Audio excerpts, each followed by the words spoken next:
see what we do. There we go. That's how we're going to do it. That's how we're going to roll, everybody. Well, hello. Welcome. Come on in, everybody. Come on in. We're just having a conversation with everybody and saying howdy to you. And now we're officially live in all of our formats. Yeah. So, yeah, we were just informed right before we went on air, there was a small plane crash in Philadelphia. Good grief. And, we have, unfortunately, some people have lost their lives because of, look, here's the deal. I used to work a long time in aviation, and I get it. People are like, they're panicky and kind of conspiracy theories. Guys, there's no conspiracy theory. Accidents happen. This is what happened. I mean, when you're in a plane, you're going pretty quickly. And so accidents do occur. This is why they have investigators, and they try to make it as safe as possible. But I mean, when you're flying at pretty fast speeds, accidents can happen. Mechanical issues. So these things occur, and so we certainly pray for those. From my understanding, there were casualties. So we pray for them and the families. It's terrible. Yeah. So and of course that American Airlines collision with the helicopter, it really irritated me, but I'll talk about that in just a second.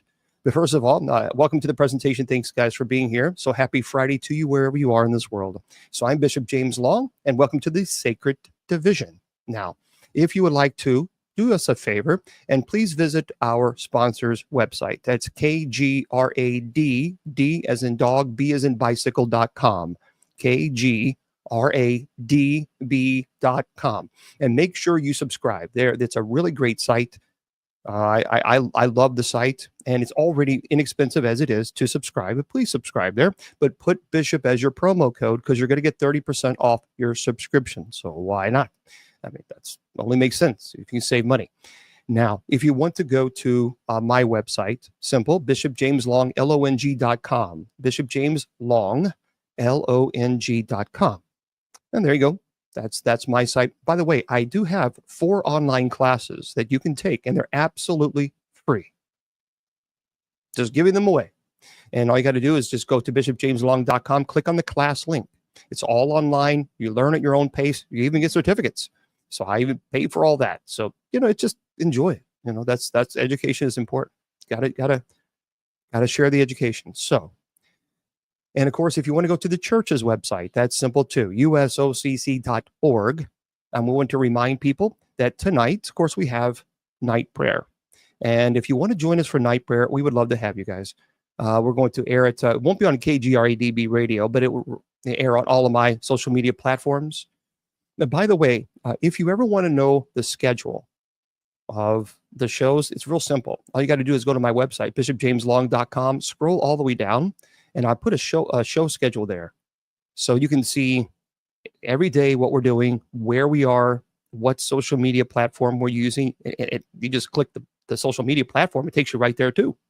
So we just try to make it as easy as possible for you, because we don't know what's going to happen with TikTok. And we want to make sure you guys have the from information that or wherever that you're watching it. That there's plenty of other places where you can watch the presentations. So so Monday through Friday at 10 p.m. Eastern Standard Time, we have night prayer. It's open to everybody. You don't need anything. It's all provided for you online. Sundays and Wednesdays, we have Bible study at 8 p.m. Eastern Standard Time. And then, of course, Friday is our paranormal show, what we're doing tonight. And then Saturday, that's when we have open mic, or we just chill. You guys get to talk to the moderators, just strictly on TikTok. So it's a great time. Let me just I can't turn my microphone up, because unfortunately this is this microphone here. I can't. There's no way to turn it up. So yeah, just let me know if you guys can hear it pretty loudly on TikTok. But that's unless I put it up closer to my jacket, I can. So can you guys hear pretty well? Just let me know. And okay, all right. Great, fantastic. Well, thanks, guys, on TikTok. All right, excellent. So look, here's the deal. Let me just say this about there's another plane crash. We talked about that. Here's the deal. These conspiracy theories, especially about terrible tragedies, really getting on my nerves. They're really irritating me. It is so disrespectful.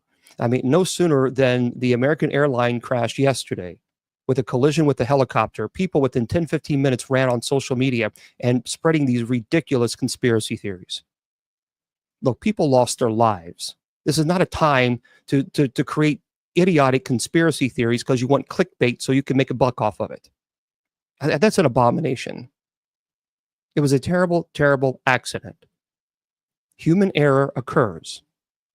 And I used to work in aviation, so I know about aviation. I'm not an expert on it, but I'm pretty knowledgeable on the topic. I did work there for 5 years. So we just got to stop this ridiculous conspiracy. Every time something happens, is a conspiracy theory. And I just think it's appalling that people would take a terrible tragedy and take that as an opportunity so that people can click, make videos. So it's a clickbait. So people can watch it and make a buck off people losing their lives. It's terrible.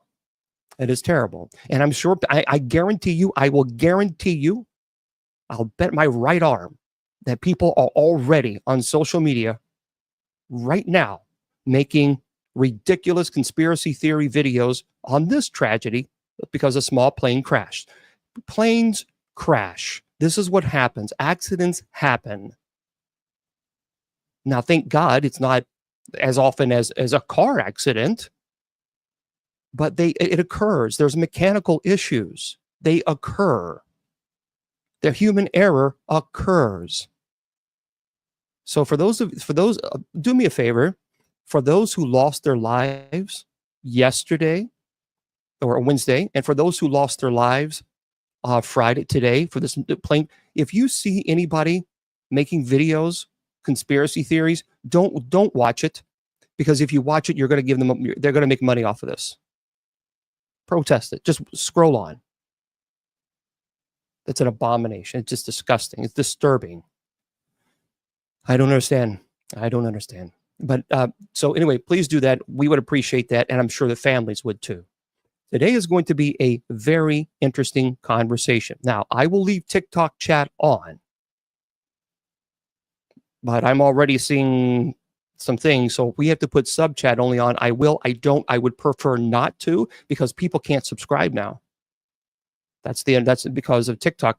There's no way to subscribe. So I'd rather leave the chat on for everybody. We're not politics, just be nice. Our guest tonight is a really, really interesting gentleman. I spoke to him the other day, and I'm looking forward to having this. I know there was an accident. I just said it. A plane accident occurred. We know it just happened. We know. Okay. So our special guest, Dan Carlson.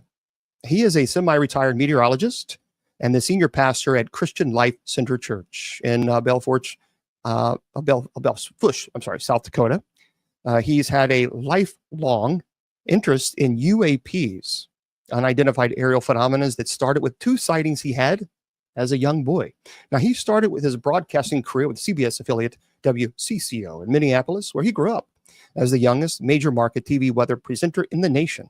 And from there, he went on to become a director of the news and programming for 2 Christian radio stations in the Twin Cities before marrying the love of his life, Karen, and moving to the Black Hills of South Dakota, where he was chief meteorologist for KEVN TV, the Fox affiliate in Rapid City. Now, in 2004, Dan was recruited by Cabela's. It's a leading outdoor retailer, where he first served as a writer before becoming the company's corporate meteorologist and producing a daily internal newsletter sent to all Cabela's locations in the USA and Canada. Now, his publication covered weather, economic trends, emerging technologies, the outdoor industry, cyber threats, and company news. And during that time, Dan and Karen bought a farm near Sidney, Nebraska, where they raised chickens, goats, and 2 children.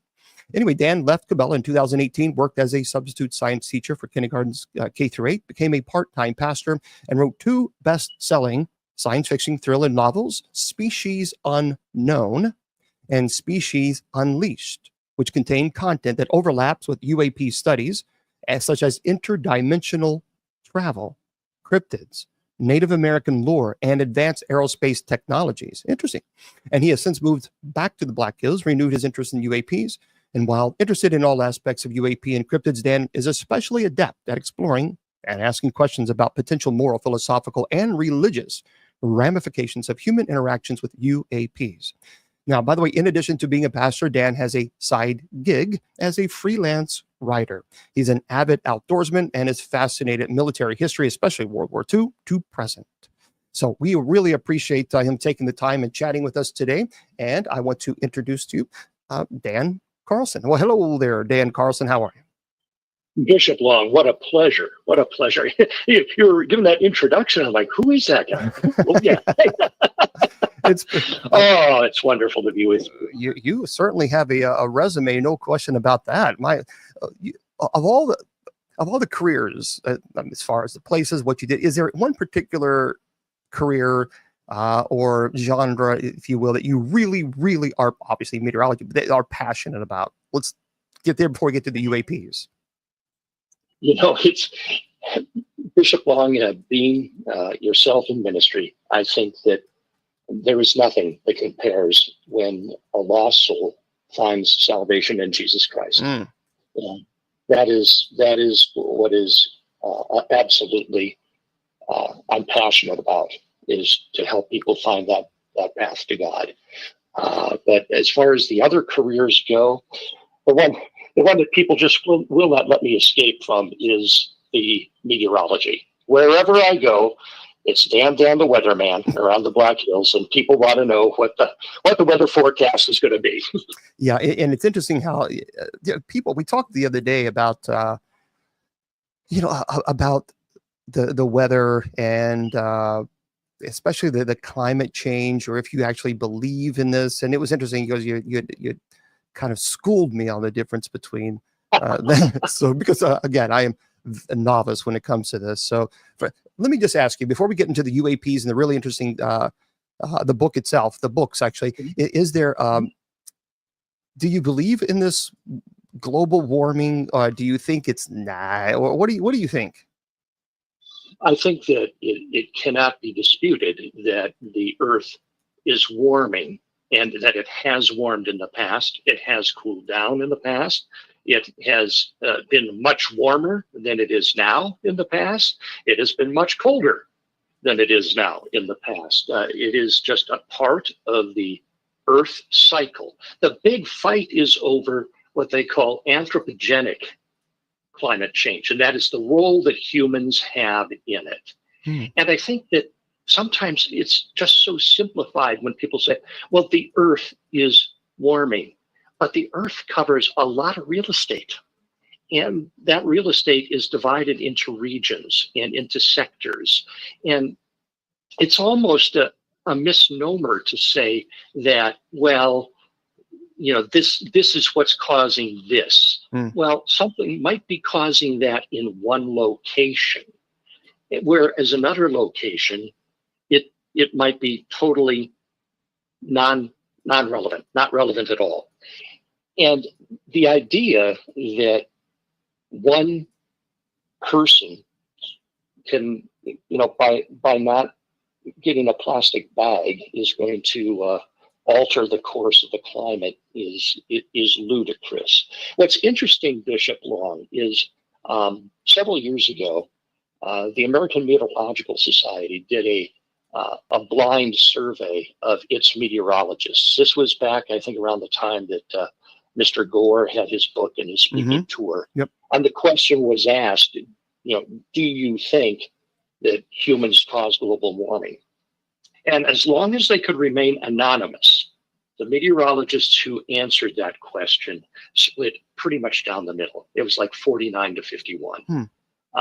But if you came out and didn't, you know, toe the line on the narrative on the air, well, you could get kicked off. You'd be what do they call it, canceled, as it were. You know, there's tremendous pressure to cave in. You know, as far as, you know, we talk, oh, the sea levels are going to rise. There's going to be all this catastrophic. Bishop Long, you and I know that when the sea levels rise, they're not going to go from the levels they are now to 200 feet higher in a week. It's going to be a very gradual increase. Mm-hmm. There will be plenty of time for places to prepare.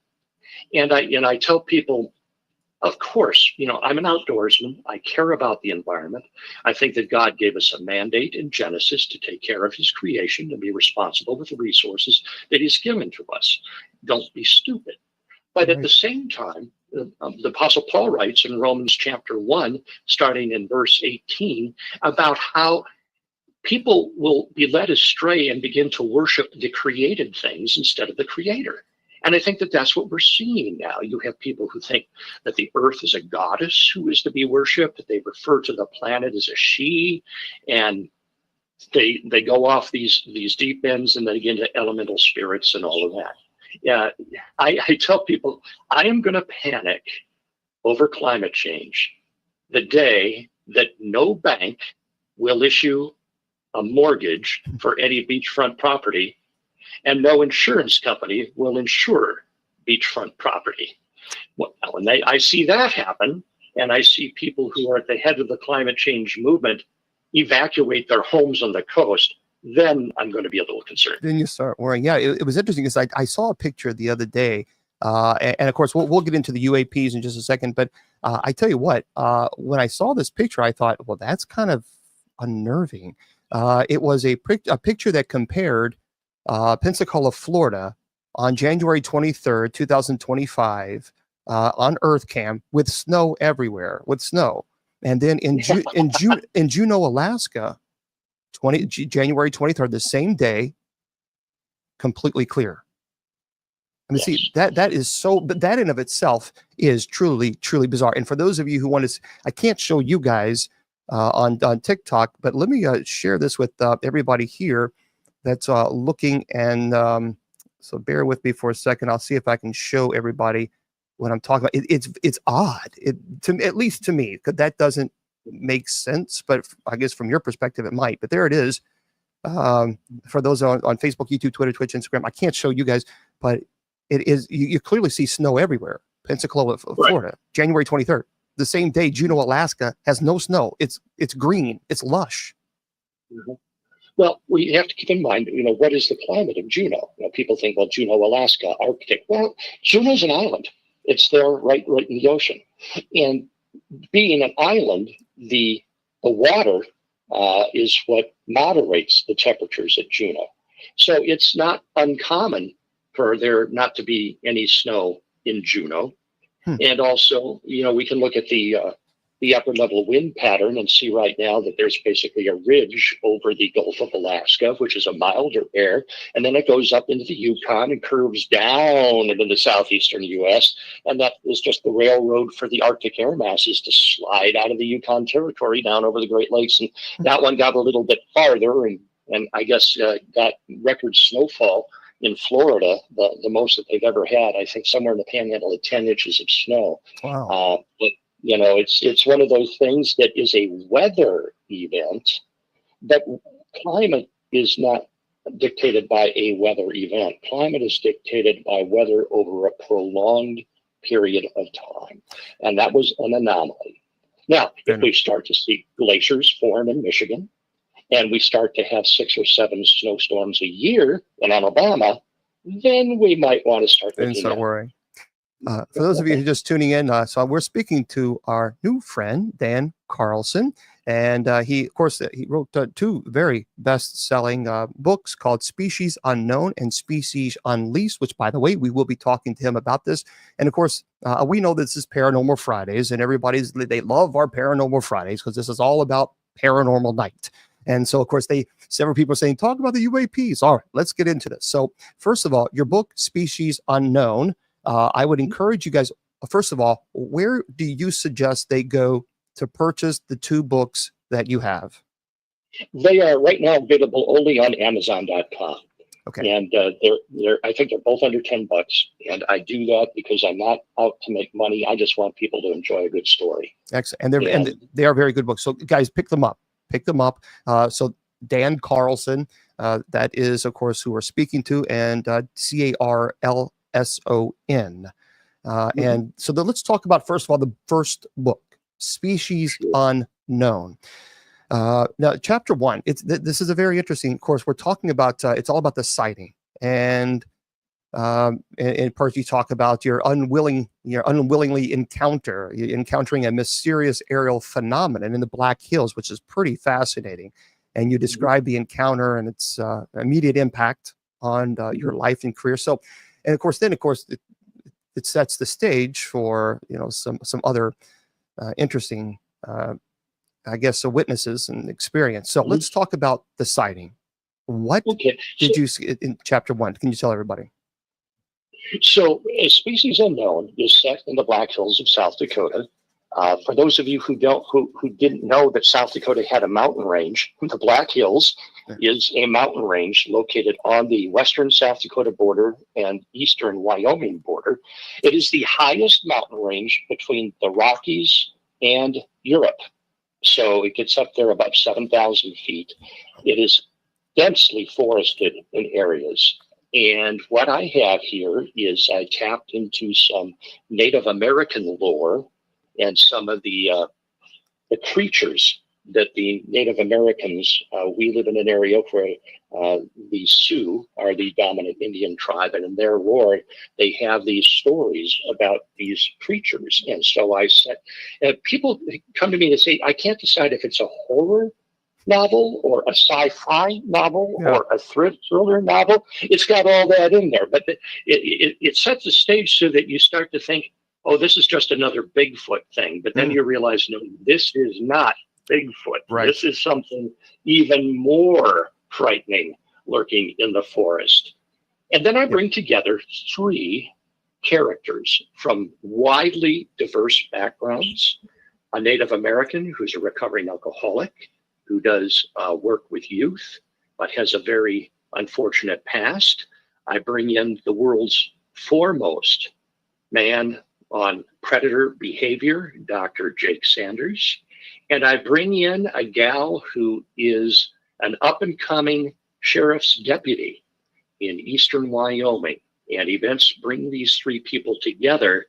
They find themselves interacting with a secret organization who has a mandate from who knows where. And that's where we start to begin as the story unfolds, encounter beings that come through portals, interdimensional beings. We encounter unique aircraft that can do amazing things that are mentioned there. And I get into some of the science behind the flight characteristics. So, that it's not something that is just, made up. Yep. I try to base all of the science and, technology on what was actually under research at the time. And that I wrote it in 2018, it published in 2019. And so it's been fun. I saw, what was it, a couple months ago, there was a picture in the news of an experimental submarine craft in a dock out in California. And it looks exactly like one of the aircraft that I mentioned back in 2018. Same size, shape. I'm like, they built my airplane. That's pretty cool. They may have read the book. So one thing that I would like to do is, of course, on the book itself, I like to give 2 books. Is just kind of talk about the chapters and in chronological order. That way, people can kind of get a perspective of where we are. Did you experience a UFO sighting in childhood? Did you ever experience that at all? I did. I had 2. Okay. The first one, I'm guessing I was about 5 years old. And we were staying as a family. Every summer we would visit some friends who had a home up in the North Minnesota woods. And so we got out of the Twin Cities, went up there in the woods, and my dad, and I was like any kid, would just, eyes light up when Dad would say, I'm going to take you fishing. And so he and our guest loaded us up in a strange vehicle that, I don't know how old you are, Bishop Long, but there used to be this conveyance called a station wagon. I remember them. Yeah. And so we were in that going to a lake. And it was very early in the morning. The sun was just coming up. And I looked out the window. I was in the back seat. Of course, we didn't have car seats back then. fact, I'm not sure we even wore seatbelts. Anyway, I looked out the window and what looked like a half moon. And, I would have thought, well, that's the moon, except it was moving. And it was moving in a pendulum type of a swing. It would go to the right and then to the left, just above the trees off over on the side of the road. And I said to my father, I said, Daddy, what is the moon doing over there? And he looked out the window over there and he said to his friend, what do you think? What is that? And he said, well, I don't know. But this was at the height of the Apollo space program. So they decided it was the government testing some moon lander or something out there in the Northwoods of Minnesota, and they didn't pay it much attention. The next sighting that I had, I was at a Bible camp located near McGregor, Minnesota. It's smack dab in the middle of the northern part of the state. And this region is pockmarked by glacial lakes surrounded by dense forest. And this particular Bible camp was located on a peninsula of land. It was called Covenant Pines, and it was between two lakes, Round Lake and Davis Lake. And I was staying, I think I was in the 4th or 5th grade, so I'm probably here 9, 10 years old. And I'm lying, and they had these A-framed cabins. The whole wall that faced the lake was all windows, so you could see out over this beautiful lake, hear the loons calling and so forth. And at night, my bunk was right next to the window, and I would lie there and I'd look up at the stars. And of course, when you get away from the city, and you could see the Milky Way, and you could see all the wonderful heavens that the Lord has made. And I'm sitting there looking at this, and all of a sudden, coming in low over the trees is a sphere. It was a bright white light. And I tell people, if you've ever seen a cartoon of a sun in a children's book, it's got the big orange disc and then these little spiky things around the edges, they're supposed to be the sun's rays. It looks something like that, but it was all white. And it came zooming across the lake and right over the cabin, but there was no sound, none whatsoever. And I thought, what was that? And then I saw it again. It came back going the other way. And at the far shore of the lake was a little bridge that you had to go over to get to the Bible camp that connected to another lake. And this thing swooped down to just above the bridge, like it was looking at the bridge. And then it zoomed off to the east at a high rate of speed. Now, I've always loved airplanes, and like you, have had an interest in aviation.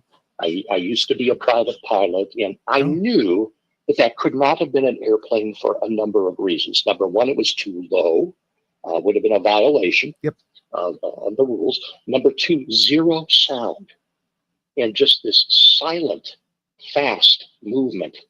And it was very maneuverable. It's the acceleration, the way that it could dip down and then zoom up. It was not following the standard smooth flight that you would expect with an airplane. And so that got me really interested. And I had a friend who was interested in, back then we called them UFOs back in the old days. I don't know if you remember those. I do, certainly. Yeah. We went to the library, and I was one of these weird nerd kids that when I was interested in something, I would go to the library. I'm going to get every book that I can on the subject. And then my parents knew I was into this. Of course, they thought, no, there's no way. But humor him, at least he's not out doing bad things. True. So they gave me a gift one day, and it was a book by J. Allen Hynek called The UFO Experience, in which he outlined his studies of the phenomenon. That was the first book I ever read on UAP. And so we, my friend and I, we began to really devote ourselves to this. And it's strange because the more we got into it, the darker things got. And that's where some spiritual things began to happen. And I know that you're well versed in this, and maybe you can offer some guidance as to what you think was going on here. But I was raised in a Christian home. I was in church every Sunday morning and Sunday night, and on Wednesday night, our life revolved around activities at the church. So I knew who Jesus was, I knew the Bible stories, and I believed. But there was just this feeling of darkness the more I got into this, and I started to look into some other areas of the occult, werewolves, vampires, alien monsters. I remember reading a story about a UFO incident about something called the Flatwoods Monster. Mm-hmm. And I got obsessed with that for a while. And then one night I was lying in my room, in my bed, and I just had this overwhelming sense of a presence that was not a good presence. And I looked over, and we had thick shag carpeting in my bedroom. Mm-hmm. And I'm going to tell you what I saw. I'd leave you for the interpretation. I saw footfalls on the carpet, as like somebody was invisible, but was walking across my room. And that's when I said, okay, I can't do this anymore. And I pulled myself away from that. When I was a man, having grown up a little bit and having studied the word, gone through various Bible schools, become a Protestant minister, I feel a little bit more spiritually equipped to poke my nose back into the UAP subject. And I was listening to another podcast that airs on this particular network, Mm-hmm. and it's by Martin Willis on his UFO podcast. And he had a scientist on there, this would have been almost a year ago, who was bad-mouthing Christians and basically said that Christians lack the intellectual capacity to be listened to about anything on this subject. And so I wrote to Martin and I said, Mr. Willis, I think that this is something that is unfair. I have a science background. I'm a believer in Jesus Christ, and I am interested in this subject, and I think I can discuss it intelligently. Well, that led to me being on his program. We had a good discussion, went almost 2 hours. And then I also found myself on the UAP Crossfire program. Commander Cobra invited me on that one.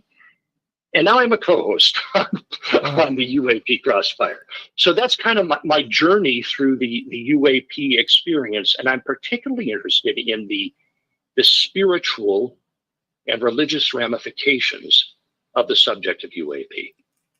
It's an interesting topic. I mean, UAPs, because there's so much going on now with, with all these sightings, of course, the drones, but we understand what the official announcement of what the drones were. But now, is my understanding that I believe in 2019, 2020, did you have there was some type of UAP drone flap in northeast Colorado and western Nebraska? Are you familiar with that?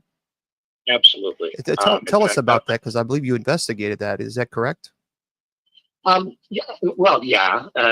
Investigate might be a strong word, because I was kind of in the middle of it. I had them flying right over my farm. Oh, wow. What happened then, it was right after everything had shut down for COVID. It was that Christmas time of 2019, and then moving into the new year. In my area, which was it's in Cheyenne County, Nebraska, which is right on the Colorado border. And people began to report strange things in the sky that they felt were drones. And I agree that, yes, some were. What was intriguing is they would come out every night and they would seem to fly grid patterns or search patterns. And they would visit places like grain silos. They would seem to be like they were mapping farm fields. There were some that were flying over the nuclear facilities. Now, we have a big Air Force base right there in Cheyenne, Wyoming. That's the extreme southeast corner of Wyoming.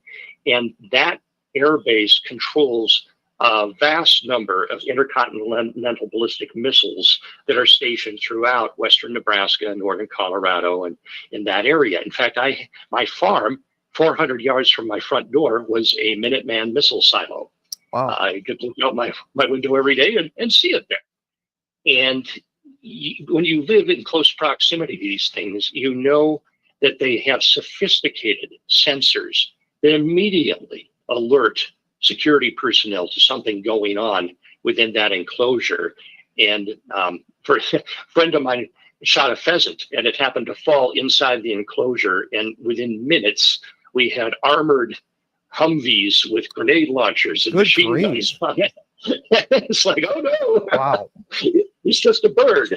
But we also could see up from my front door a few miles down the road was one of the actual launch control centers. And these are larger, but this is where the gentlemen spend however many weeks it is at a time, deep underground in their shifts. And they are the guys that would actually launch the missiles that are scattered around the area. But we had these drones that were flying over. And one night I happened to see one coming, and I got my wife and said, let's chase it. And so we got into my truck, and that we soon found ourselves off the pavement and onto these winding dirt roads going 60, 65 miles an hour, trying to keep up with this thing. And it was responding to what we were doing. So when we would speed up, it would speed up. So it was always the same distance ahead of us, like it was playing with us. But no, but hold on. But was this a drone? I mean, was this a drone that you clearly see, or was this what you would identify as a UAP? I would identify it as a drone, and here's why. Okay. Even though they were silent and we could not hear anything, there was nothing unusual about their flight characteristics. Okay. They didn't do rapid acceleration. They didn't do super tight turns. They were just, it almost seemed like they were looking for something or mapping something. Okay. So, everyone in the area is theorizing. They're saying, okay, what are they doing? Why are we seeing them? Now, some said, well, they're mapping. Well, that's something you do in the daytime. Daytime, yeah. Some people say, well, maybe they're looking for natural resources, water or whatever. Again, something you do in the daytime. Why does it have to be done at night is the question. So I wrote a big, long thing on Facebook about my theory. My theory was it was a military test where they had people who were going out and doing like a little game. They would take an object of some kind and hide it out in the countryside, and then unleash the drones to see if they could go and find it. Well, there was never any response to that, but the community seemed to think, oh yeah, that sounds reasonable. I mean, so we started to see unmarked vans deep out in the countryside. Wow. Parked there. Nobody around, but easily a place that someone, could drive and take out a drone and then launch it and then go hide somewhere. So a sheriff in northern Colorado, a couple counties over, when he heard about this, he said, anyone who sees one of these vans, I want you to photograph it.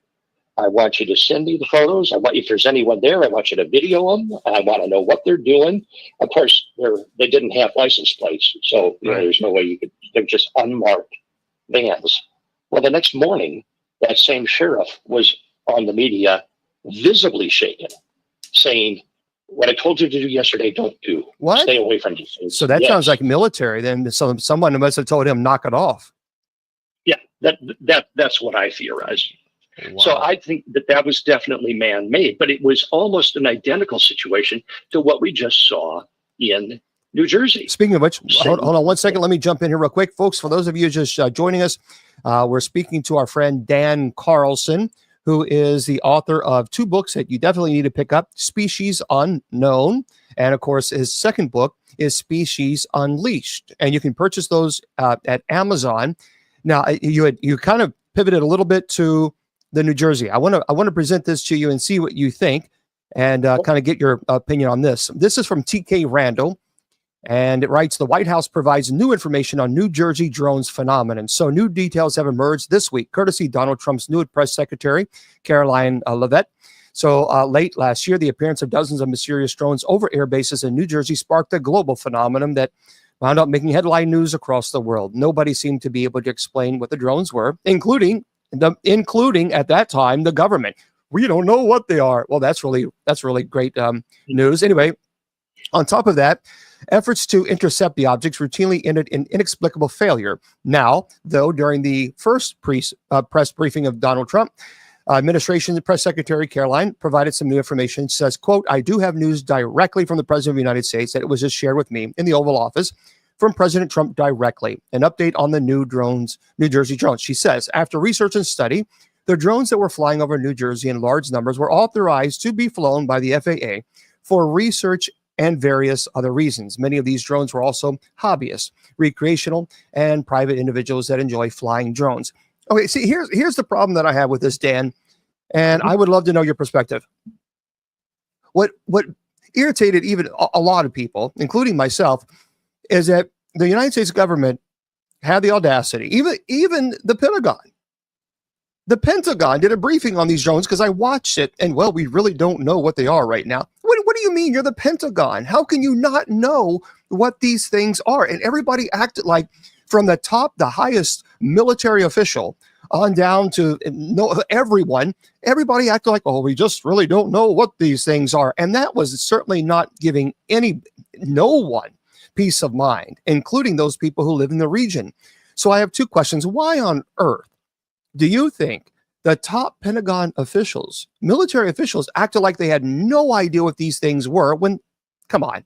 And what do you think? Do you accept President Donald Trump's administration, their statement, they were approved, it's man-made, or do you think there's some perhaps nefarious things going on here? What are your thoughts on this? Okay. First off, I look at the formal statement that was read from the president, read by the press secretary, which said they are involved in research and other things. What other things? Right. You know, that leaves the door open for a whole bunch of stuff right there. She also said that they were authorized to fly by the FAA. Well, when you purchase a drone, you get in the box this form that you have to fill out and register with the FAA, and so that it's registered to you as a person. So any drone that is flown is approved by the FAA, or is supposed to be. In fact, anything that flies in the sky over a city is supposed to be registered in some way by the FAA. So this is not, I mean, what was said is true, but it certainly is lacking in the kind of detailed information. Now, I read also here just a few days ago that the government was conducting a test around Schenectady, New York, for a nuclear attack. World War III, they were talking about in prepping for World War III. Well, whoa. Yeah. I mean, hello. Could we maybe have the Congress take time out from their debate over onesies and tell us what is going on in Schenectady and why we need to be preparing for World War III? Well, so do you think that these were man-made in New Jersey, or do you think that there's something else? What are your thoughts? I think they're man-made. Okay. I do. I can't tell you whose they are. I would strongly suspect that they are ours, in the sense that the United States government knows what they are, knows where they take off from, knows what they're doing, but they're not sharing the full story with us for whatever reasons. And look, if it's a national security thing, I understand that. We do know that there are people who dedicate their lives to keeping us safe, and if this is part of something they need to do to help do that, fine. And it'd just be nice if they would just say, look, it's a national security thing.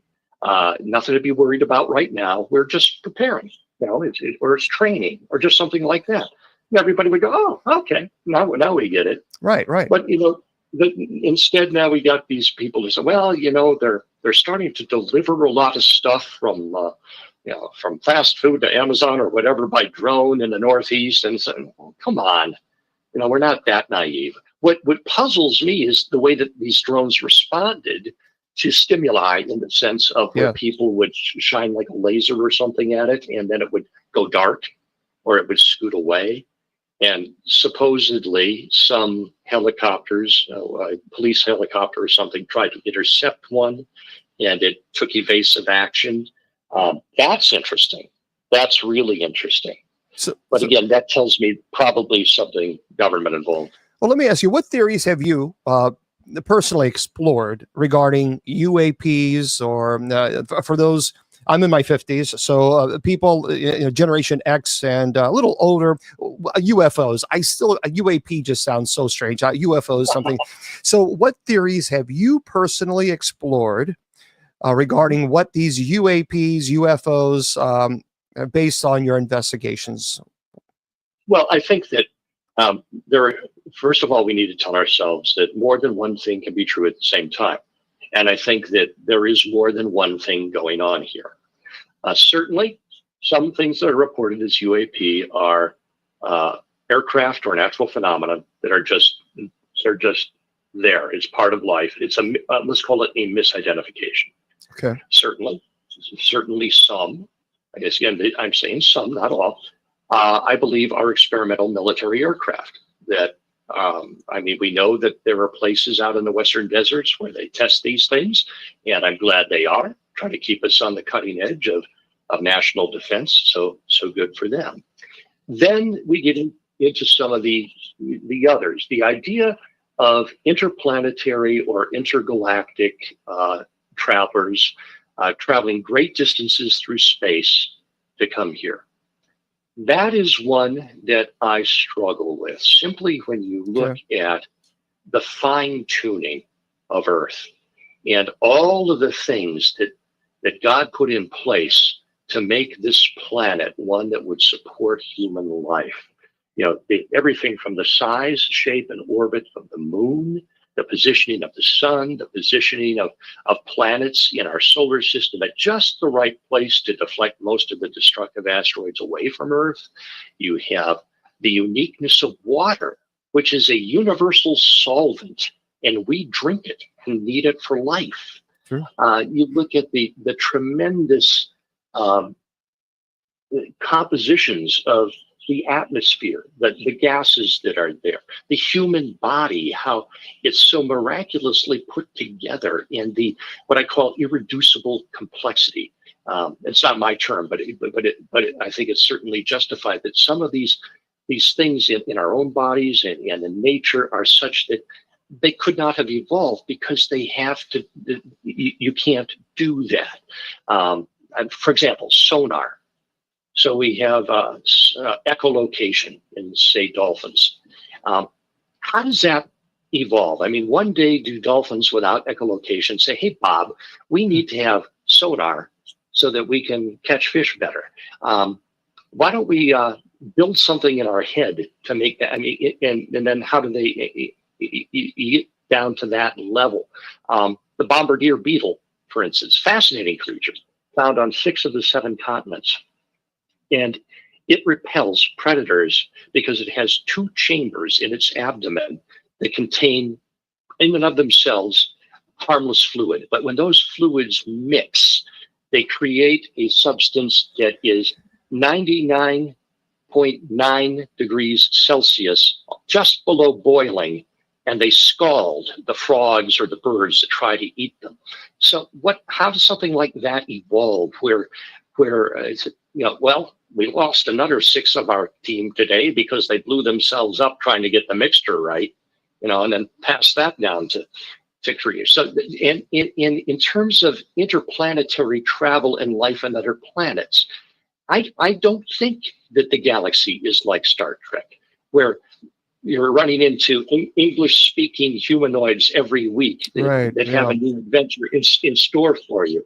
I won't argue that there's probably some kind of cellular life or organisms out there in the vastness, but to find an intelligent species that would even know where we are or have any interest in us, to travel defying the laws of physics as we know them. And of course, I understand that physics is an evolving science, and we one day might be able to travel faster than light. But even that, with the time dilations that go on, it's not an easy thing to do. And then they come here, and for what reason? And that's why I look very carefully at the supposed messages that these beings give to humans. And I say to myself, I'm sensing wolf in sheep's clothing here, something along those lines. So long story there, but basically saying there's the interplanetary, the interdimensional. That's the one that I lean to right now. And I'll tell you why. Throughout human history, human beings have known and understood that there are beings from other dimensions that interact with humanity. Such Angels. such as? Angels. Angels, okay. Demons. They live in a realm that is unseen to us for the most part, and yet they are capable of interacting with and influencing physical objects and so forth.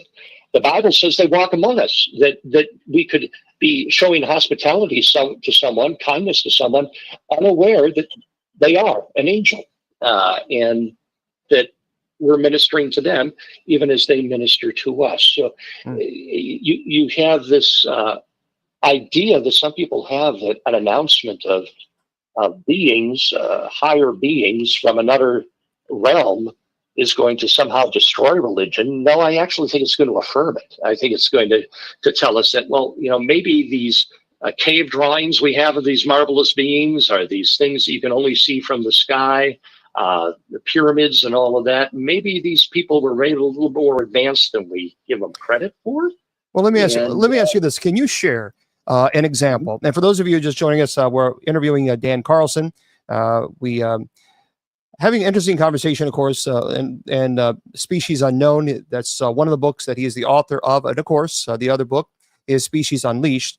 Can you share an example that's, I think, a particularly compelling piece of evidence that you have encountered, whether it be UAPs, UFOs, Bigfoot, if you believe in Bigfoot, anything that we would consider paranormal or even ufology? Have you ever seen evidence that is so compelling that you say, look, I know for a fact, based on the evidence that I've seen, that either UFOs or UAPs exist, or Bigfoot, or interdimensional beings?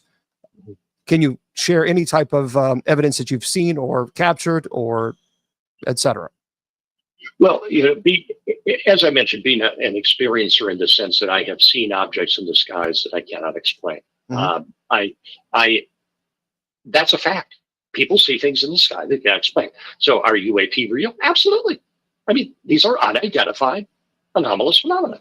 Okay, now let's drill down to what are they? And I think there we have to take a look at where does evidence point to. And when you really take into consideration the complexities of interstellar travel, there's just so much that has to be unpacked there.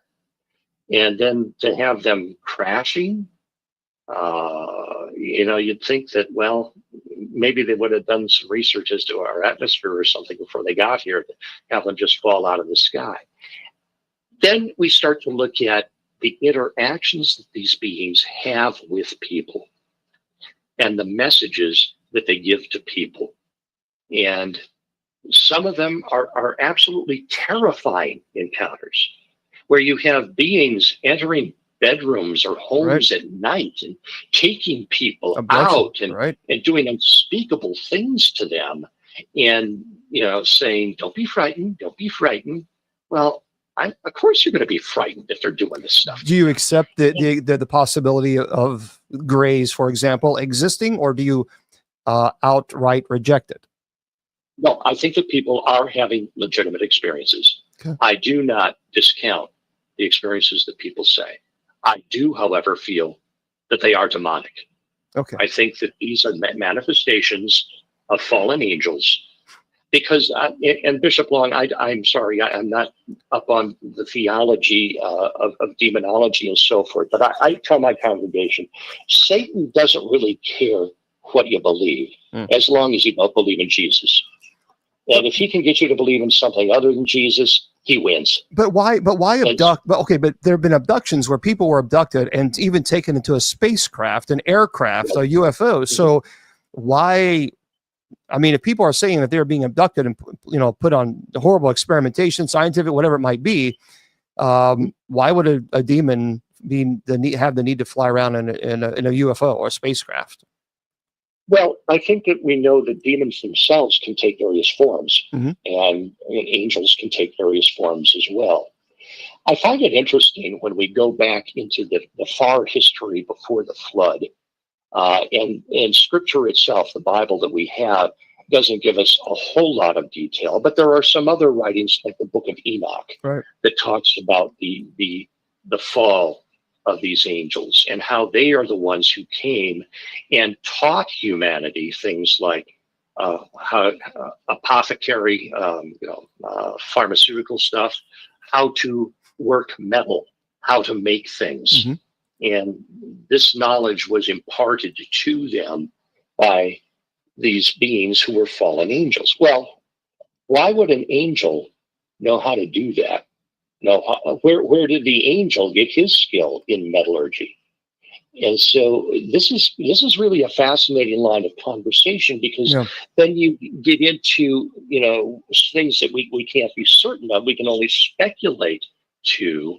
When we see in the book of Exodus where God is giving instructions to Moses about who to appoint to construct certain items that are going to go into the tabernacle. He says, choose this person because I have put my spirit in him with the skill to do this. And you read, for instance, you can look up online recreations, replicas of the candelabra that was made that goes into the tabernacle.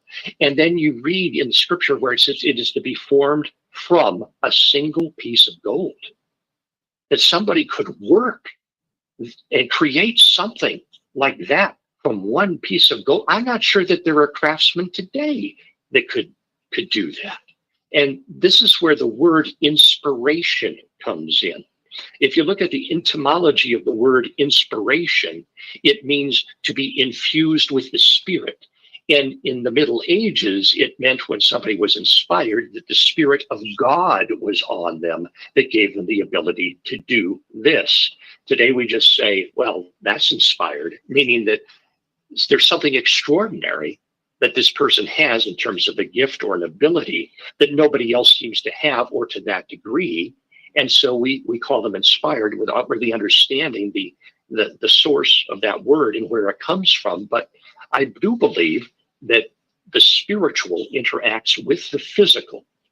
When we get into crashed spacecraft, this is an area where I will admit that particular theory struggles a bit, because you have these things that are there, that are physical, tangible things that we're reverse engineering or trying to reverse engineer. So then we have to ask ourselves, is this a being or a group of beings that has somehow either fallen from the state of grace or been created by fallen angels for the purpose of leading us astray? In the book of Revelation, we read about some bizarre creatures, frog-like beings coming up out of the ocean, locust-like beings, tormenting people. These are demonic, but they are also at the same time, they are physical representations of something. So I think this is a whole area that is perhaps underexplored and underdeveloped, unless perhaps you have some insight. Am I far off base here? No, I think that's what we have to do. I mean, when we theorize as far as aliens and do they exist, what are they? There's so much. You know, it's interesting conversation to have, because someone Jonathan posted in the chat, and that's true. I'm sure you're familiar with the movie and the book Fire in the Sky. Yeah, Travis Walton. Now, what are your? Well, I'd love to know, what are your thoughts on that particular case? Do you think, in fact, he was abducted? Do you think that what he experienced and said he experienced? Well, what are your thoughts on that? I think that he had an experience. What exactly that was, I can't say, but I know how it manifested itself to him. Mm-hmm. So the human mind is a strange and wonderfully complex supercomputer. And the forces of evil know how to manipulate it. They know how to twist things around. So I have no doubt in my mind that the young man perceives that he was in a spaceship and being worked on by these strange beings, and then put back. And then for what reason, for what purpose? And so I think we have to look at what is the message of these beings. There's an organization, I think it's called Close Encounters of the Fourth Kind. I don't know a great deal about them, but these are men. I know that one of them used to be involved with MUFON, who have, well, I'll call it a ministry. They say that they have collected hundreds of instances where people who have found themselves in an abduction situation invoke the name of Jesus Christ and say, in the name of Jesus, leave me alone. And the event stops immediately. I've heard that too. And I think that I mean, you're far more experienced in demonology and so forth than I am, but I think that's the power of the name of Jesus to change the behavior of the beings is a very clear indication of what they're up to. So let's kind of switch this a little bit, and for those folks who are just joining, we're speaking to our guest Dan Carlson, who's the author of 2 books, which you definitely need to pick it up. So we'll be on probably not another 10 or 15 minutes with Dan. The books are called Species Unknown. And of course, the other book, you can purchase both of these books, by the way, at Amazon. It's Species Unleashed. And so you can head on over to Amazon and pick those up. Let's kind of shift gears a little bit from UAPs, UFOs to chapter 5 in your book, that in the Species Unknown. From my understanding, it speaks of native legends, and the Black Hills and Native American tales of the Black Hills. It emphasizes relations with nature spirits and other entities. What are your personal views on, first of all, Sasquatch, Bigfoot? Do you, based on your own research, do you accept that Bigfoot perhaps exists, or do you think that it's a figment of your imagination or misinterpretation, perhaps of a moose or bear, and other nature spirits? Can you kind of talk to us a little bit about that? I'm curious in that particular chapter. So let's unpack that. Let's talk about nature spirits. Let's talk about Bigfoot, and let's talk about some other options that we have here. I do believe that there are undiscovered species that we just don't know about yet. I do certainly believe that people are encountering something in the woods that they can't explain or can't identify. I think that we have to be open-minded about these things. Bishop, do you know about how many new species are discovered every year? Oh, it's amazing. It's astounding. It is astounding. People think that we have all the knowledge. We don't. We absolutely don't. I think people will be shocked. And 10 to 20,000 new species discovered every year. And yes, many of those are insects, small reptiles, amphibians, whatever. But just recently I read a new species of orca, of whale, has been discovered that we didn't know. And this is not that uncommon to find these new species of larger mammals. People, I think, don't really understand just how dense and inhospitable some of the wild places of Earth still are. When you think of some of the jungles of Indonesia and Southeast Asia, and just how difficult it is to get into them, Central Africa, the Congo, places in there, even places in North America where the forests are so dense. I was up in Alaska once and I wanted to conduct an experiment. I'm a fairly large man, just under 6 feet. At the time was about 250, extremely broad shoulders. And I set up a camera and wanted to see how far I could walk into the brush and not be seen. I went 6 feet and was talking to the camera, and you had no idea that I was there. Oh, wow. That's how dense it is.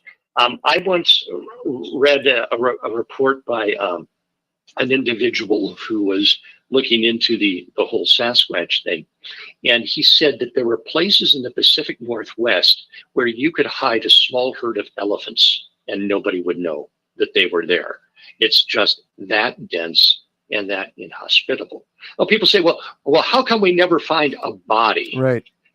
Well, see, I have spent a lot of time out in the wild, hunting, fishing. I have never come across a fox that died of natural causes. I've never come across a mountain lion that's died of natural causes, or a bear, for that matter, that's died of natural causes. So nature has a way of cleaning up her messes very quickly. Mm-hmm. I saw an experiment done once, I believe it was in Alabama, where they took a recently road-killed white-tailed deer and set up cameras around it and put it off in the brush and wanted to see how long it would take until there was no trace of that carcass left. And it was less than 7 days. Oh, wow. For an animal that big, you have immediately the bugs and the insects come in and they lay their eggs and they start eating. You have the birds of prey, or I'm sorry, the scavengers that come in to start eating. You have your smaller mammals that come in, your foxes or your coyotes, things like that won't ignore a free meal. And what they tend to do is they tend to drag the bones off. They tend to take, the pieces here and there. And that's why, so oftentimes if you're out in the woods, you might encounter, say, a jawbone and say, okay, that's the jawbone of a deer, or that's the leg of a deer. But you very rarely will encounter a complete skeleton in one place. And some people actually argue that it's a possibility that if Bigfoot exists, they may be even burying their dead. Yes. Now, I understand some people think that Bigfoot might be an extraterrestrial being, that there have been correlations of sightings between Bigfoot and UAP. Yeah. Now, that's not to say there isn't the possibility of a Bigfoot-like creature, because when I read those stories, and then I read the stories of just the average person seeing an ape-like animal, the Bigfoots that hang around UAPs, they tend to behave differently. They tend to be more openly hostile. They tend to be. That's interesting. Yeah. So, no, wait. Now that's pretty. So you have found through your research that Bigfoots that pretty much correlate with the UAPs are that the temperament is completely different. Yeah. Yeah, but at least in the materials that I've read. Wow. As far as the others, let's say that there is a large species of ape that walks upright. And when you consider that these are seen on almost every continent except Antarctica, mm-hmm. that there has to be something to that. Yeah. And it's not unusual for a creature whose natural inclination is not to want to be seen, to not be seen. They know how to hide. And if you get back into the woods of some of these places, if you're covered in dark fur, there are so many ways that you could hide, where someone could walk right by you within 5 feet of you and they'd never know you were there. So what's your thing that I've been wondering, and I'm not as well studied on this as some people, is I think that the Sasquatch are able to climb trees, and I think that sometimes they're right above people and they don't know that they're there. We know that species of ape do that. Let me ask you, what is your theory as far as why? Because a lot of people are asking, what is your theory regarding Bigfoots that are near UAP encounters, if you will? Why do you think there is such a temperament change? There again, we get back into the demonic, and I don't want to make it sound like I'm looking for a demon under every bush, but if you want people to keep away from an area, what better way to manifest than a large, strong, smelly, ill-tempered man-beast thing? I think it's a UAP watchdog. Let's put it that way.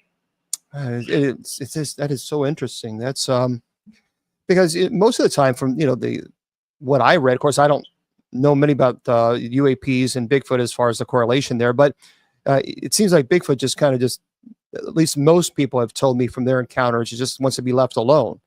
But I find that so fascinating that that when it comes to UAPs and the Bigfoot's behavior seems to change with aggressive behavior. It's almost sounds incredibly territorial, especially with the UAP observance in a particular area. So that is interesting. And there's another area of I would call it the occult here, but let's talk about shape-shifting demons. Mm-hmm. The skinwalkers, they might manifest as a Sasquatch to scare somebody away from something. Demons can take any form they want to, and so what's to say that they couldn't take that form? I've read some cases of UAP interactions with Bigfoot where the Bigfoot seems to be wearing something like a collar or a belt or some a metal object has been observed attached to the creature in some way. And again, that's just something that's been on some reports, and that would indicate that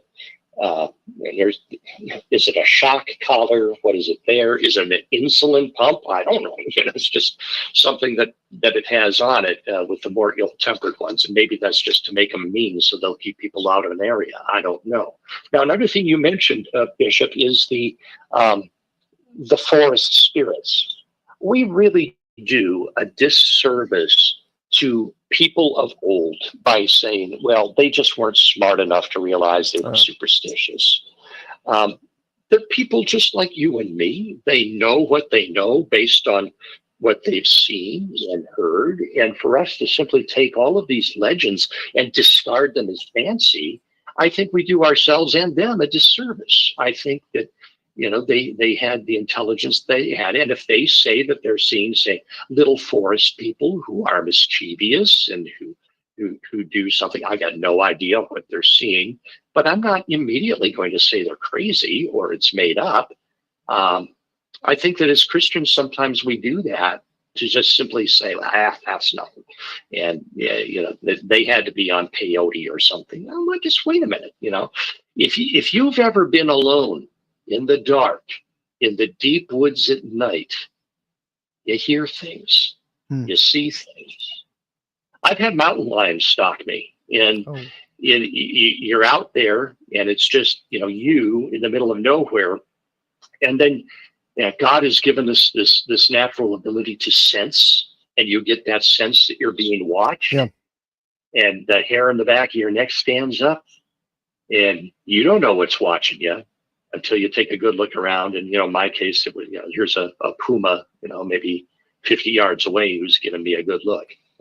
But once he saw that I saw him, then he takes off. I mean, there's all kinds of things out there in the forests that we might be surprised that are there. Well, I tell you what, this has been an amazing conversation. We're going to have to definitely bring you back because there's so much. There is so much when you look at this and you break it all down with UAPs, with Bigfoot, with nature, species, animals, spirits. There's a lot. There is a lot here. So again, for those of you who are just tuning in, we're talking to our friend Dan Carlson. Make sure you pick up his book, Species Unknown. By the way, you can purchase them on Amazon. And of course, the other book is Species Unleashed. So definitely do yourself a favor and pick them up. And Dan, we certainly do appreciate you jumping on and chatting with us and giving us your time. So thank you, sir. Thank you, Bishop Long. It's been a joy to get to know you a little bit. I wish you the best in your ministry. We didn't even get to talk about demonology tonight. I know. But maybe that's another show. Yeah, it's goes by too fast. Well, we'll disconnect the call, and then I'll send you a little message through Bill later. So thank you, sir, for being with us. Thank you, Bishop. All right, thank you. God bless. Bye-bye. Well, there we go, folks. I think that was fantastic. I appreciate Dan giving us his time and talking about his experience. I mean, there's a lot to it. And, there's when you're talking about UAPs, unidentified aerial phenomenon, UFOs, that's really the terminology that say now UAPs. it's still kind of weird for me to say that because I always want to say UFOs, you know. Yeah, there's so much we just simply don't know.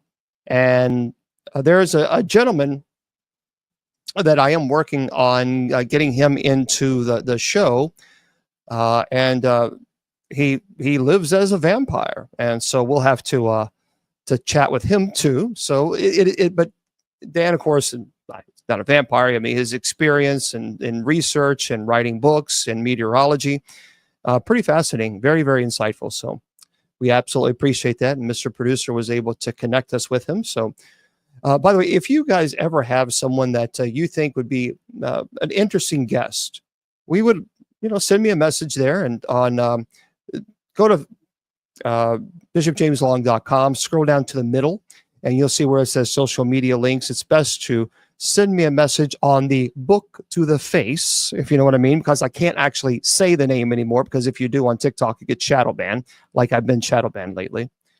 Because if you mention any other platform, they shadow ban you, which is stupid. But anyway, you get the point. And send me a message if you're like, oh, this person would be a good guest, then we would love to chat with them. I like chatting with people with different perspectives, and different experiences. There's nothing wrong with that. We can chat and book to the faces. Yeah, you know what I mean? So anyway, yeah, there's a lot. There's a lot. So anyway, that's we appreciate Dan. Right, Belmondo. Absolutely. Yeah, Jason, I've had the opportunity to meet Jason several times. Busy guy. He's really, really busy. That's the only same thing with Zach. Zach, I contacted him and said, come on my show, and he did, but that was 10 years ago, and he is just very, very busy. So we'll see. But there we go. So we appreciate him chatting by. So if you have questions, I'll entertain them regarding demonology. There, of course, can you imagine people were rude? Some people were rude on TikTok. Can you imagine that? When you're in the middle of an interview and someone is asking you a question that does not relate to the actual interview itself, there's a reason why we don't stop everything we're doing to answer that particular question, because we're giving an interview. So yeah, imagine. Chip Coffee, I had him on once. Chip was really sick. Chip, he almost lost his life. Chip had an upper respiratory infection, and he was in deep, deep trouble. So he's had to have some time to recover from that. So there we go. So, well, I can teach on demonology as an exorcist for the church, and as someone who's been doing it for 25 years, I'd be more than happy to teach about, well, I do actually. I've been doing it now for 20 years, and 2002, 23 years. So I know, Shauna, I know. I do have a lot of really interesting articles that I want to bring this to your attention. So if you have questions regarding the paranormal, demonology, now is the time to say, hey, I have a question, and we'll be more than happy to ask. Yeah. Yeah. Oh yeah, I agree. Dan was we appreciate Dan. Yeah. The first sign is oppression. So, first of all, Rocket, I'll answer your question. Is possession few and far between? Yes. I have performed 33 exorcisms in 25 years. I get thousands and thousands of requests every single day. People from all around the world contacting me, asking me to, go to their home because they think they're possessed or something of this nature. Now, so someone is asking about oppression. It really starts with infestation. So you have three stages: demonic infestation, demonic oppression, obsession, and then possession. So you go out, you paranormal investigate, you do something you shouldn't do, such as invite, and now you have an attachment. And of course, you go home, now you have demonic infestation. And then because of that, now you're having oppression issues, meaning it begins to attack your intellect and will. And then once your intellect and will has been eradicated, or in a very vulnerable state, a weakened state, then of course possession can take place. Yes, all the exorcisms here that I perform were in the United States. I've never been outside of the country, actually.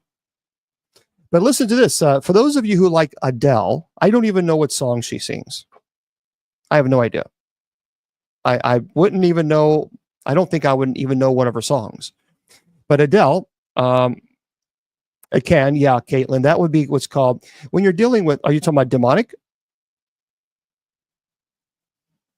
So like, if you're talking demonic, yes, a demonic will attack your intellect and will so that possession can take place.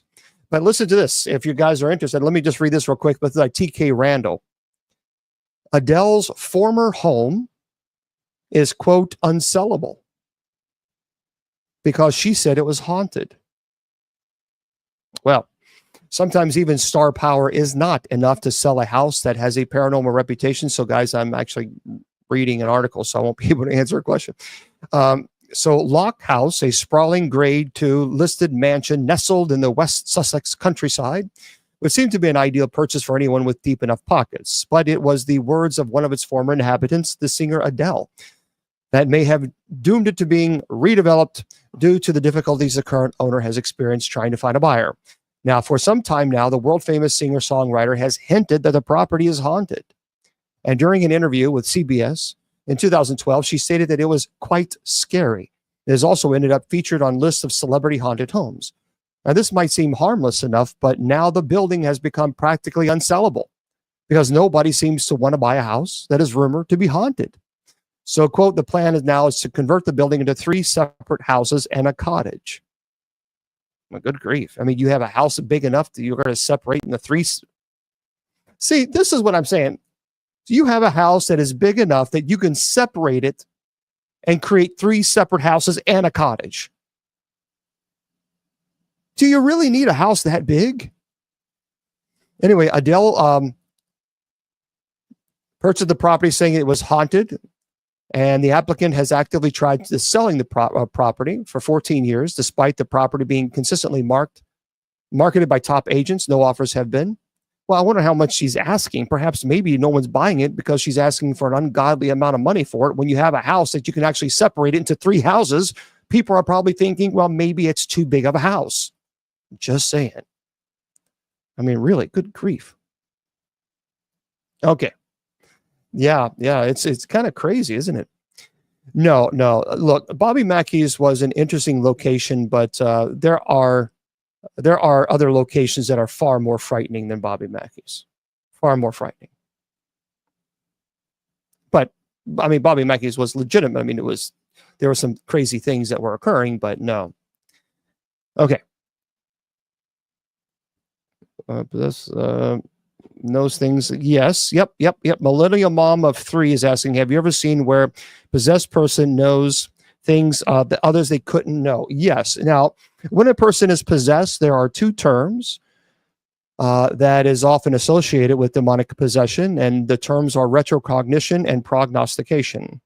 So retrocognition is the ability to know your sins, not because they can read your mind, but because sins fall under what is called ordinary demonic activity.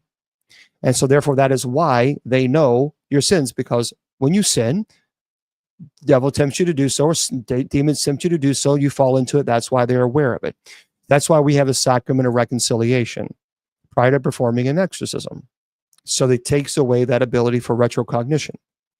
The prognostication is the ability to know the future. And so during an exorcism, there's no such thing as a conversation. We actually silence the voice because we do not have any conversation with the demonic. We demand the hour of departure and its name. And that is all we need. And that is all any exorcist should ever be involved with. I mean, anything else is just inappropriate. So there really is no such thing as a conversation with a demonic entity. That really should never occur. Yeah, maybe I should go to the house and bless it. I think that would be a good idea. Yeah, Adele or whoever owns this house, you can separate into 3 things and 3 homes. Can you imagine? Good grief. I mean, how many homes do you need? That's a lot. I mean, that's just cray. I can't bless you because I'm not where you are. I mean, I can offer a blessing online if that's what you're talking about. So anyway, yeah, that's a little I mean, I don't know, but okay. So let's get into this here. And I have other articles that I want to share with you guys in just a second. But first, we have to have some chill out music that we always play, right? Okay.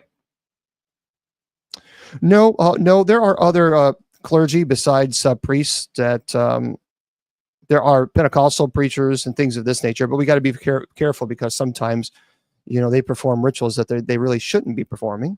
And when they do that, they can actually cause some serious problems. So I'm trying to find this thing here.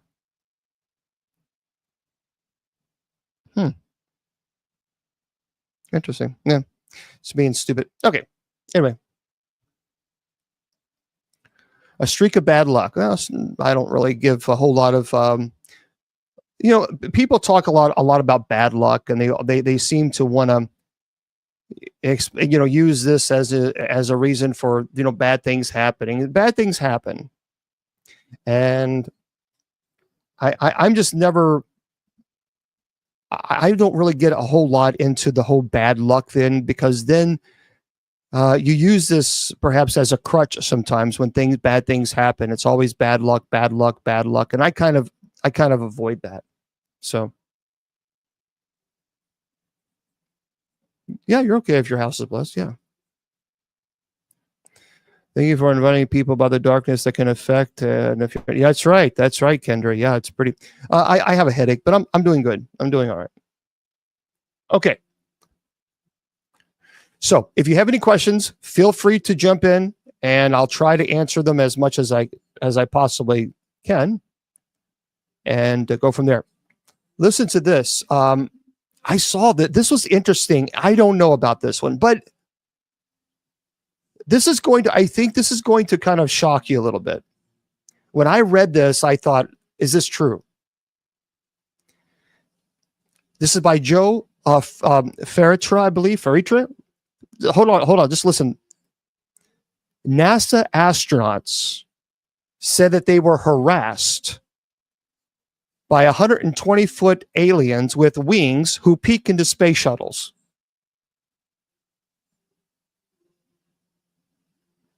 Hold on.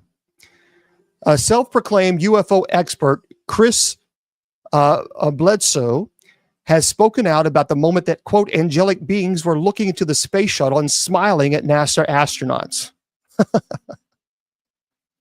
So, anyway, an alien lover has described the moment he says NASA astronauts were harassed by 125-foot tall beings with wings who were peeking into a space shuttle. Anyway, self-proclaimed UFO expert Chris Bledsoe was speaking on the Bledsoe Said So podcast, where he said he was sharing his experience with NASA for the first time. And over the course of the interview, he spoke about how it was he who got involved in the U.S.-based space agency. During the discussion, he also revealed that all astronauts had experienced extraterrestrial life during their missions and had been harassed by them. I know a few astronauts, and not all astronauts report this.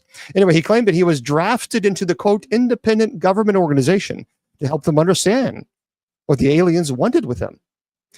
Bledsoe's experience with aliens as orbs, as he described them, date back in 2007 when he was on the verge of losing everything on the financial crisis and suffering from a debilitating chronic disease.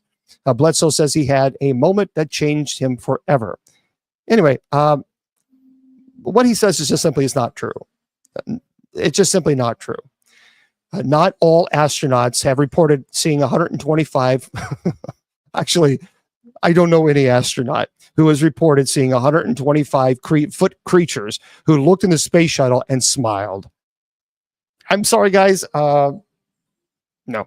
But anyway, I'm not really. Yeah. Some people. It's interesting what people will say. You would think that, you know, that people would notice that.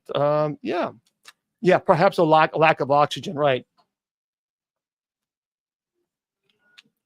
Yeah, I think we'll get. We'll ask Willie Windwalker to come back on again because he's always a great guest, and I think that'd be great. This is interesting. Listen to this. I want to know what you guys think about this. I have, let me just read it to you. This is by Samantha Ibrahim. And just listen to this. Prince Harry contacted Princess Diana through a psychic who, quote, claimed to have powers. Prince Harry has shared an emotional account of contacting his late mother, Princess Diana, through a psychic who allegedly possessed supernatural abilities. In his memoir called Spare, the Duke of Sussex reveals that he sought the assistance of a medium to communicate with his mom, who tragically died in a car accident in 1997, just weeks before his 13th birthday. The Duke was fortunate to receive a message from the late princess through the psychic, who told him he was, quote, living the life she couldn't. The psychic reportedly told the now 40-year-old, says, you're living the life she wanted for you. In his memoir, Harry also alleges that the unnamed woman informed him that his mom was with him right now, causing his neck to warm and his eyes to tear up. She continued saying Diana knew he was looking for clarity and feels your confusion, adding that she understood he had so many questions and that answers would come in time. In another section of the book, Harry recounts being told that his mom's spirit had witnessed his son, Prince Archie, breaking a Christmas tree ornament shaped like the late Queen Elizabeth. The psychic reportedly questioned the Duke about the broken ornament, to which he confessed his son was trying to repair it. The medium then suggested that Diana had found amusement in the incident, and she watched her grandson, whom she never met, reports the Daily Record. I don't know. What are your thoughts on this?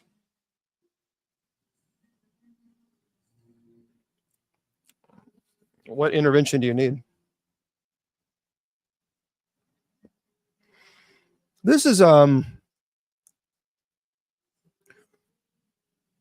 don't know. I'm troubled with this. No, he actually did. I mean, in his memoir, I mean, he talks about this. But see, I know some people who purposely take advantage of people who, for example, who lost a loved one, and they will just, here's what they'll do. They'll say, oh yeah, I'm talking to your mom now, and they'll give the information, and then they say, oh, she's fading away. We'll have to make another session. Then you make another session. Oh yeah, and then they give a little snippet. Oh, she's fading away. I'm losing the connection. We'll have to make another one. And then before you know it, now you've gotten 10 sessions with this person at $200 a session. And I know quite a few people who do that. And that's problematic. And what bothered me about this psychic talking about this ornament is apparently Harry had forgotten that he had talked about that before in an interview.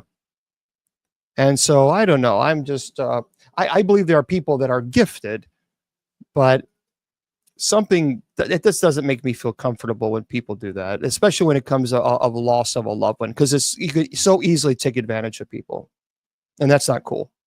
But I do know people who are gifted. I will say that right now.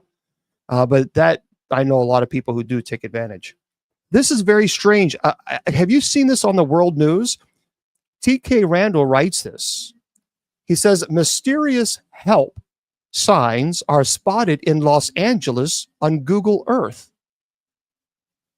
So someone has seemingly been writing the word help on the ground. I mean, huge, all over and over again. Says when eagle-eyed Google Earth users shared screenshots on social media showing the word help etched into the ground on a vacant lot in Los Angeles recently, the mystery quickly racked up millions of views and left many wondering if someone might be in urgent need of assistance. Yeah, it's crazy. So there wasn't just one help sign on the ground either. There seemed to be dozens of them, all written in different sizes and orientations over quite a sizable area for the ground. For those of you, I wish I could show you guys. I can't show you on TikTok, but I can show everybody here on KGREDB radio and others. Let me show you guys. This is very strange. Let me share the screen here. Take a look at that. And so you can go online, but there's huge. It's help everywhere. It was a homeless guy. And when you have to, this is pretty high up. And, you know, in some of these, like this here, well, in one of them, in this section, I mean, it really is deeply, deeply embedded into the desert, into the ground. So when I saw that, it's everywhere. And that's kind of odd. So you read that it was a homeless person? Oh, they had a psychic block. Wow. So anyway, yeah, this is kind of strange. It says here, although let's see, blah, blah, blah. For those of you who don't know, the Enigma prompted calls to the local police who headed to the site to investigate. And upon arrival, officers conducted a thorough investigation and found no evidence of any criminal activity or threat in the area. Although the police maintained that the photographs were from 2023, when local news station KTLA sent a chopper out to take a look, they discovered that the help signs were all still there. Keen to get to the bottom of the mystery, some social media users actually ventured out to investigate the area themselves and discovered that quite a few homeless people were living there. And after speaking to a few of them, they determined that a homeless man named Jose had been writing the signs on the ground for several years. It turned out that the police were quite familiar with him too. It says, we quote, "We've had several different contacts with the individual you speak of. He's refused housing or mental health evaluation." Well, so there we go. A lot of people said it was maybe something else going on there, you know, dealing with human, you know, can't say that on the air. So yeah, it's kind of strange, isn't it? But I don't know. There is a, I want to share this with you guys. No. There are so many articles that I want to share with you. This is really strange as well. The scariest thing that ever happened to me, well, I would certainly say the first exorcism that I did was frightening. I did a video on that on TikTok. Because I wasn't really prepared to experience. Well, of course, the first exorcism is always something you remember, but when the eyes of the person went completely solid black.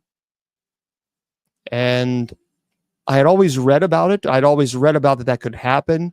But until you see it, there really is no way to explain, because your brain is trying to make sense of this. You know, it's trying to make sense of, what am I seeing? And I had always read in cases that this can occur. And so when I lifted the eyelids of the individual, I was expecting to see a dull black, a solid black. That's what I was expecting. It was not that at all. It actually was, it was like a mirror. I could see my reflection. And so I remember, as a matter of fact, that's one of the cases when on the show, the show that I'm on as a cast member, Eli Roth presents Legion of Exorcist show that's on HBO Max and Travel Channel. And I think when I saw that, I was not, I didn't, that took me back. Because I couldn't move, I couldn't talk. I was completely catatonic. And I could see my reflection. But it was just, to me, it looked like an abyss. There was nothing there. And so I just didn't like the feeling of the vulnerability. That's what I did not like. I have seen a form of levitation, not the levitation that you see in, like in the movie The Exorcist, but I have seen a form of levitation. And I talked about that as well on the show that I'm on. And so she was laying down like this, and it was like someone had tied a rope around her waist and just lifted her up just like that, a V shape. And I heard a vertebrae crack. I thought she had broke her back. And so I was very concerned about that. But yeah, I would say the first, and I would also say my investigation that I did at the Gates of Hell Cemetery. So, and as a matter of fact, I did a documentary on listen, it's not a matter of supporting people. I just don't like bullies. I don't like people bothering or harassing people. Period. If you don't like somebody, move on. That's what I believe. If you don't like someone, move on. Just scroll on. Harassing people, I don't understand that. Even if you don't like them, there are plenty of people online that I don't like, and because they talk about, they're just really kind of rude to their guest. But I just move on. I just scroll on. You know, that's what adults do. But yes, I would say the Gates of Hell Cemetery was probably the one. For those of you who don't know, so the gates about 20 years ago, a family had contacted me and asked me if I would go to the cemetery. It's an old abandoned cemetery. They had family members, you know, grandmothers and great grandmothers. It's an old abandoned cemetery. It's no longer being used. But people go there and they do things that they should not do, obviously. And right, Gina.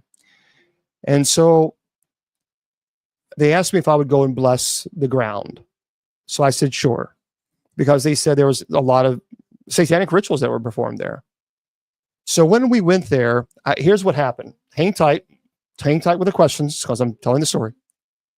So there's one way in, there's one way out. It's an old path, and there's a oh, of course people can't behave like a nice person. So there's a fence. I don't know why people can't just behave. It's so difficult for people, isn't it? Stupid. But anyway, there's a fence around the cemetery. And in the very, very back, they call this the witch's tree. And so we were back there, and it was in the middle of summer. And it was at night, and the crickets were going, and that we heard, and then the wind started blowing the top of the trees, but there was no wind where we were. We couldn't feel any wind, but we saw the trees just going back and forth, and there was like hundreds of shadow people that we would just see dart behind the trees. Originally, it started like maybe 10 shadow people, and we thought it was the locals trying to scare us. And this was around midnight, and they kept darting behind the trees, and then it got to 15, then 20, and then 50, and it looked like they were trying to close us in, and we were like, it's time to go. The jury is really out on shadow people. I've had cases where shadow people is absolutely demonic, and I've had other cases where shadow people were not. And so we decided it was time to leave because we were not there. We were there to investigate, find out if there's any evidence of anything occurring. And so we decided to leave. We went to the front, and there is a tree, a big tree right in the front of the cemetery.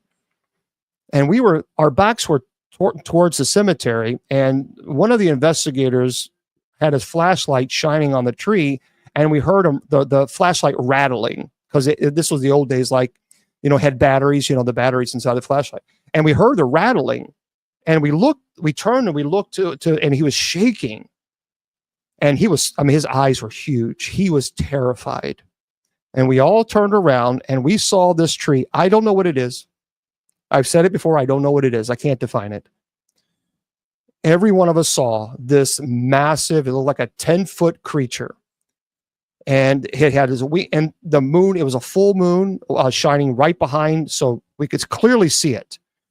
To me, it looked like a huge bat. It had a long torso, the face of course, the bat. The eyes were like a fluorescent red.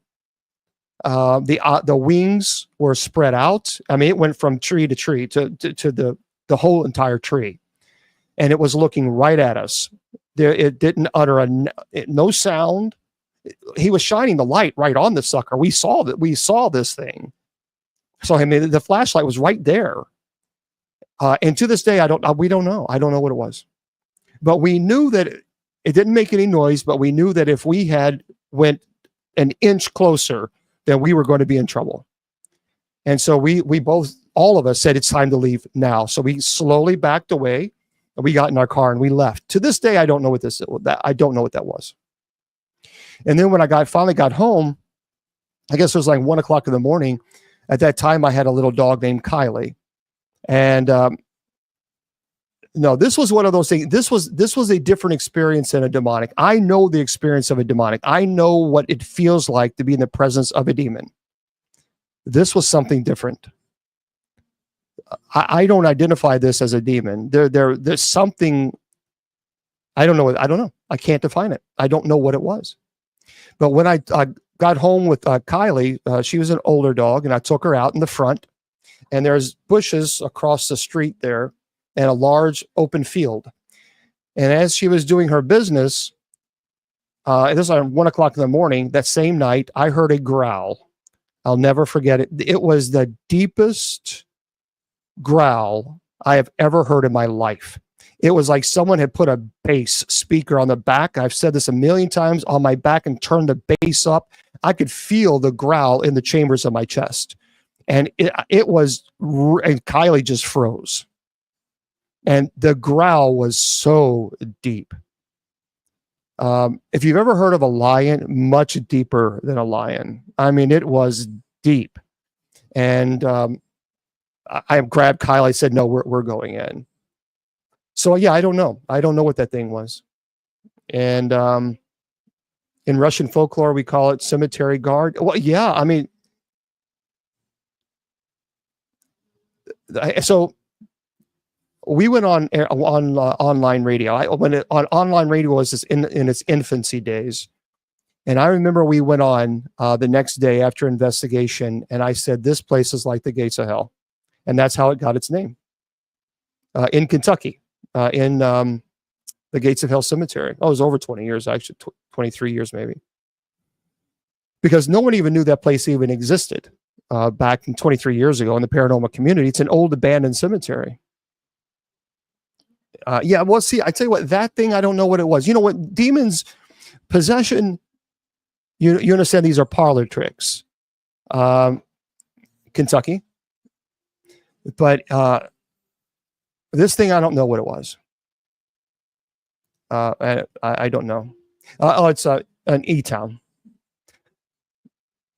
It was fluorescent. It was like a really bright fluorescent red eyes looking right at us. And like I said, the flashlight was right on this sucker. We saw it. Bishop David Price was there with us. We all saw this thing. And I can't define it. Yeah, it did. The wings were actually spread out. The wings, the wingspan was so large, it went from one end to the tree to the other. I mean, it took up the whole entire tree. In the documentary, I did a documentary on this. And you can go to my go to bishopjameslong.com, click down on social media links on the tube to the U. Isn't it stupid that I have to do that? Because if you, so dumb. But anyway, you get the point. And just go there and you can watch the Gates of Hell Cemetery. It's a little documentary. Dog Man, I've never seen it, so. But I don't know what this was. Perhaps an elemental. I don't know. There's a lot of theories as to what this sucker was. What it was, I don't know. I just simply don't know. Now, for those of you who are listening to this in podcast, we're going to say goodnight to you guys. So I want to remind everybody that all of the presentations are podcasted, so you're more than welcome to go to the podcast and check it out. There we go. I want to make sure I did this right. Now, tomorrow we're going to be here at 8 p.m. Eastern Standard Time. I'm going to stick with TikTok for a little bit longer tonight. But tomorrow we're here at 8 p.m. Eastern Standard Time with open mic night. And so Judy Ann will bring with us. We'll chat for a little while. And then we bring the moderators on afterwards. So that's tomorrow night. Sunday is Bible study. So you're welcome to join us. Later on tonight, we have night prayer. And of course, we'd love for you to join us for night prayer tonight. We start at 9:50. So about an hour from now, we will open the chat for everybody. And then we close chat at 10 o'clock because we're engaged in prayer. And then I stay with TikTok for a little bit longer after that. But we do so. Hang tight, TikTok, because I have to say good night to my friends there on KGRADB Radio, etc.